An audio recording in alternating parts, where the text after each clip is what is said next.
Hello, everybody. This is Dr. Peters, and I'm going to be doing I hate calling them lectures, but I'm going to try to talk myself through and teach you how to do a SOAP note. There is a method to the madness of writing SOAP notes. So I'm going to go through why we write SOAP notes. I'm going to go through some coding. Coding is very difficult. That's why people go to school and become specialized in being coders. And I am not a coder, I'm a provider, so it is not easy to do. So I want your expectations to be low as far as learning how to code notes. They take a long time to learn. So I am going to teach you some basics because when you're writing these SOAP notes, I really want you to understand why we're writing the SOAP notes. Unfortunately, or fortunately, there's billing involved in this and reimbursement with writing these notes. And we typically had not really taught coding in the APN 1, 2, and 3. As a matter of fact, when I went through school 10 years ago, that was not taught to me either. I got out on the job and they taught us on the job how to do coding. And so, anyways, but I really feel like it's important as you're going into your first semester of clinicals and writing your SOAP notes that you really have at least a background to understand why we're writing them and why we're doing things a certain way. Are they going to be perfect? Absolutely not. Like I said, coding can be very difficult. And that's why we have coders that audit our notes all the time. So, there's been no physician, nurse practitioner, or physician assistant that's been perfect at writing a SOAP note to meet all criteria all the time. All right, so here we go. Let me get this started. Get started here. Okay, so hopefully you can see the screen. Actually, what I'm going to do here is make the screen bigger. Okay, hold on. Sorry, guys. I'm really sorry. I thought this would work. Okay. All right, so what's the purpose of SOAP notes? Well, we know it's a legal document, and communication I want to stress too, because what you're putting on that SOAP note, I want you to pretend that you're seeing this patient and someone else is going to see this patient next. So when that next person sees that patient, they need to look at your last note and be able to see exactly what you did at that visit. So that's why it's really important to be thorough yet to the point. The other thing is, what if you're seeing a patient, you want to be able to go back and look at the last note and find out what that other provider did at the last visit. That's going to help you. All right. Insurance, third-party reimbursement. That is very important. That's when we're going to talk about the coding. Progress reports is just continuing on. If you're doing follow-ups, you're looking back to see trends in vitals and weight in treatment improvement with medications. Also, we use it to collect data and to improve quality of care. Okay, so SOAP notes, write it as soon as possible before it fades from your memory. I know it's hard when you guys are students because obviously you're going to see the patient and then you won't be able to do it until, at that night or the next day or however your work schedule goes, but take a lot of notes if you can. During seeing the patient, you definitely should be taking notes in the room. It's totally fine to do that. Maybe as a student you feel a little nervous taking notes when they're talking to you, but it's perfectly normal and perfectly okay.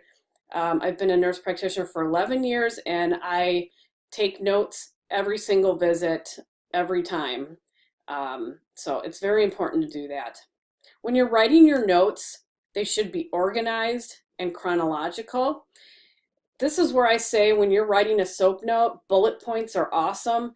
Obviously your history of present illness, no, you're writing your history of present illness, which we'll talk about. But when you're doing like your allergies, your social history, surgical history, they should be in bullet points. Because just remember, if you look at an electronic health record, they're mostly in bullet points. And I want to be able, again, to go look at the chart and read things quickly. As you know, there's not a lot of time to see the patient, so things need to be efficient. obviously must be legible. We're on electronic health records. You guys will be typing them. Never use I, so don't say like I am referring to or referring patient to the ear, nose, and throat, or I told the patient. Just use like nurse practitioner, seeing the patient instructed, or nurse practitioner instructed the patient to ... Use quotes whenever possible. Obviously, you don't want to quote the whole note. Don't use hyphens because sometimes they get confused with minus signs. All right, so let's talk about what the SOAP stands for. They're divided up. Now, a lot of people get confused between actually most of these, but let's try to clear it up for you. Subjective is what they know. So that's exactly what they're telling you, what they know. It's nothing that you know, it's what they know and you're writing it down. Objective is what you know, all right? So subjective is going to include everything all the way down through the review of systems, and then it'll stop. Objective, what you know. Now you're seeing the patient and you're doing your physical exam. So you're going to observe things and listen and percuss and auscultate. That's what you know. That's the objective portion, the physical exam, as well as labs. So you put diagnostics under there too. If they've had labs done in the past, or if you're getting like a urine dipstick that day, that would go there too. The A is assessment, and a lot of people, because we're nurses, we get caught up in that assessment, like what's our nursing assessment? But think of your assessment, it's diagnosis. So what's your diagnosis for the patient? And then your plan, what are you going to do? It should be a team approach between the patient and the nurse practitioner. So obviously we use our expertise, but yet we say, okay, I want you to take amoxicillin for 7 days, these are the side effects. Make sure you take it every day, have the patient repeat it back to you, tell me how you're going to take it, etc. So it's a team approach between the patient and the nurse practitioner. A great example is diabetes. I tell people I'm with you for half an hour every 6 months. You're at home with yourself the rest of the time. So I can help you come up with a plan, but what are you going to do at home? What kind of exercise are you going to do? Diet? Are you going to be taking your medicines? That kind of thing, okay? So subjective, what they know, objective, what you know, your diagnosis, and then your plan. So the next slide is documentation requirements from CMS, and this is what all the insurance companies follow for the guidelines as far as charting. Okay, I'm going to get out of this and make my screen a little bigger, which I should be able to here. Oh my Lord, it won't let me. Okay, so you can see it right here, and then I'll show you another chart.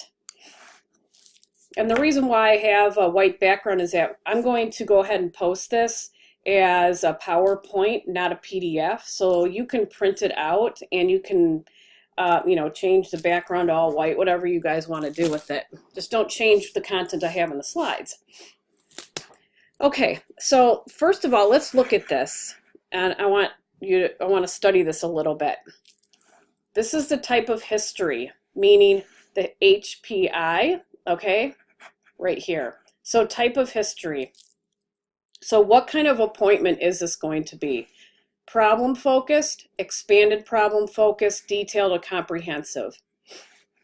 We don't know yet what they are. When the patient comes in, we have no idea. We kind of have an idea. Say you'll see on your schedule runny nose, then I'm assuming it's probably going to be an expanded problem focused visit. When you see these numbers, these are the coding numbers that are used for reimbursement. So problem focused would be a 99212 for a follow-up visit. 99213 would be a expanded problem focus, so that would be more of like, if you look at the HPI, it would be a brief history present illness. They come with a runny nose or a sore throat or a wart or their lower back hurts, okay? So that's a 99213, and 99214 is more detailed. So they have, when you look at the history present illness, there's 4 or more elements, or there's 4 or more issues going on with the patient, basically. All right, so that's detailed. That means you're spending more time with the patient. examples of this could be diabetes follow-up and they have osteoarthritis and hypothyroidism and high cholesterol, hypertension, which is a typical follow-up office visit. Or say they have back pain, neck pain, knee pain, and then they're diabetic. Okay, so that's an example of a detailed. Don't panic yet, because I'm going to show you what things mean. Take notes, all right? I want you to write down elements and systems, okay? Because there's systems, and then under each system is what's called elements. And that's for billing, but then it's good to get to know what elements mean.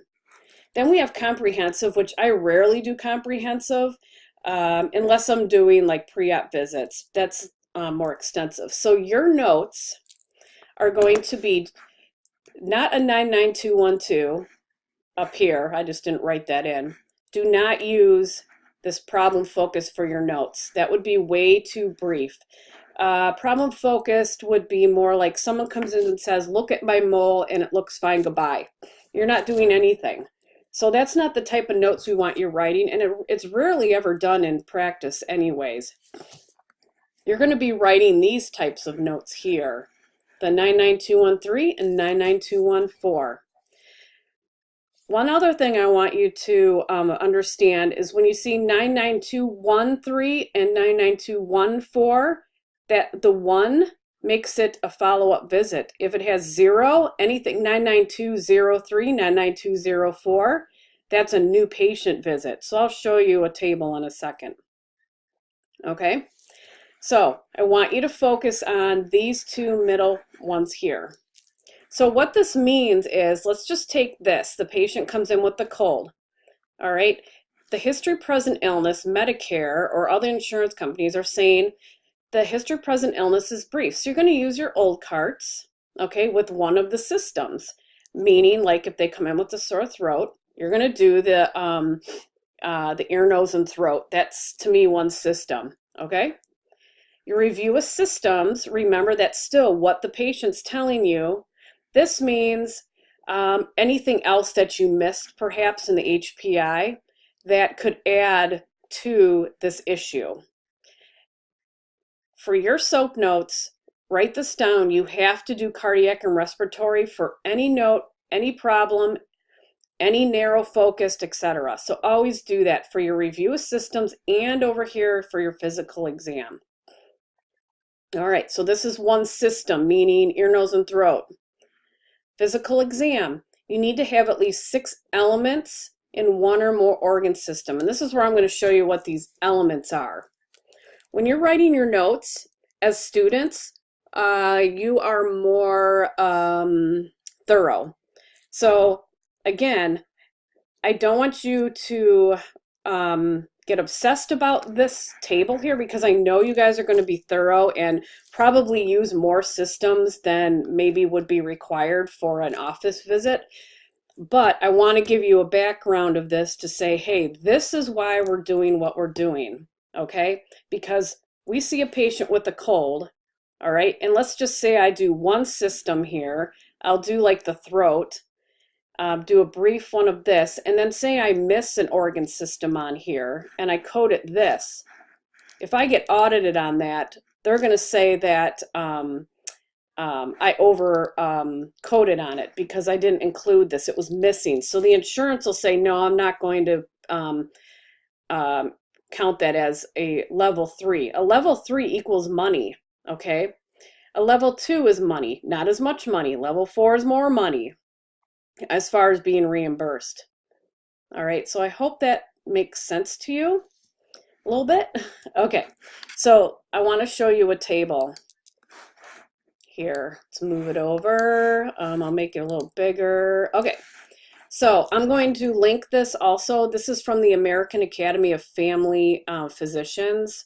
And look at this side here. See the 1 in the middle here? 99213, 214, 215. This side, 203, 204, 25. This side are new patients. This side is follow-up patients. Okay? So this is another thing you can print out if it'll help you. Just get an idea.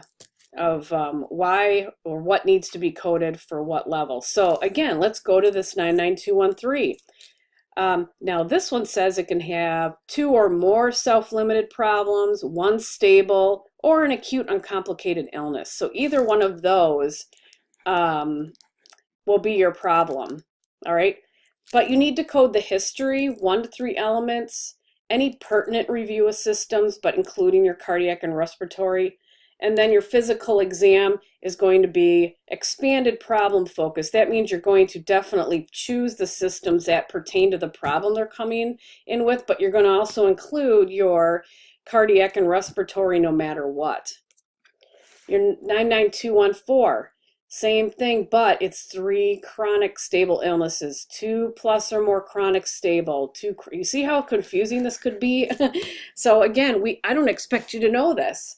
I just expect you to be able to, when you're doing a focused exam, you need to be able to write a good history of present illness. You need to make sure you include your social history, your past medical history, medications, allergies, etc. Do a review of systems that's pertinent to the problem that they're coming in with, and include always respiratory, cardiac. If you're doing a history and physical, then you're going to do everything on the note, no matter what. All right, so this is another documentation guideline I'm going to put in the area that I post the video. So you can print these out, you can do what you want with it, but this will help you try to understand. The earlier you try to understand it, the better SOAP note writer you're going to be, because you're going to be able to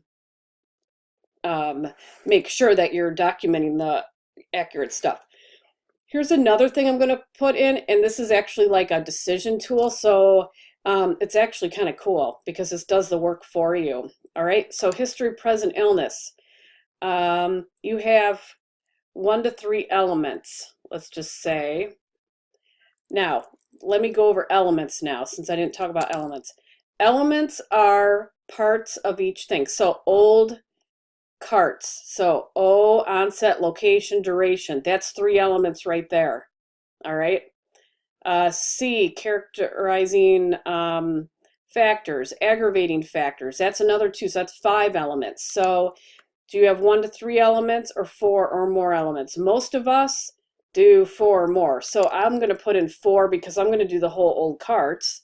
And let's just say they have diabetes too. So I'm going to talk about that. Now this is the review of systems. I usually do at least 2 to 9 elements. So that means that if you do cardiac, you're going to say heart rate, regular rate and rhythm, no murmurs, gallops, rubs. Right there you just covered like 2 or 3 elements. All right.